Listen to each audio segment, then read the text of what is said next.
গ্রেপ্তার আইপ্যাকের অন্যতম অধিকর্তা ভিনেশ চান্ডেল দিল্লি পুলিশের ইওডব্লিউ দায়ের করা এফআইআর এর ভিত্তিতে তদন্ত এবং গতকাল রাতেই তাকে গ্রেপ্তার করা হয়। এই নিয়ে আমরা কথা বলেছিলাম তৃণমূল নেতা জয়প্রকাশ মজুমদার এবং বিজেপি নেতা রাহুল সিনহার সঙ্গে। তারা কি জানাচ্ছেন শুনুন। বড় কথা, আইপ্যাক ফেমাস হয়েছে নরেন্দ্র মোদীর সঙ্গে 2014 প্রশান্ত কিশোর কাজ করে নরেন্দ্র মোদীকে ক্ষমতায় আনা।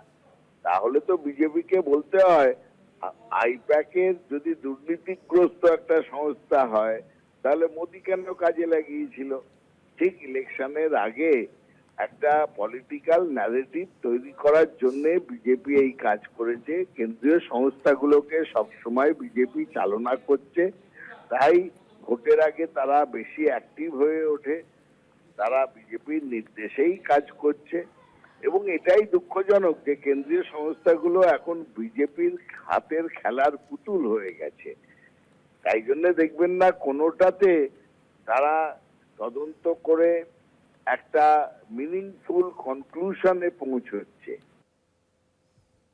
আইপ্যাক হচ্ছে তৃণমূলের মুখোশ, অতএব তৃণমূল ওই আইপ্যাকের মুখোশ পরে তৃণমূল কংগ্রেস যে দুর্নীতিগুলি করে সেই দুর্নীতির সমস্ত অর্থ চেপে দেওয়া, অর্থকে সাদা অর্থে রূপান্তরিত করা, এই সমস্ত কালো টাকার খেলা এই আইপ্যাক করে এসছে।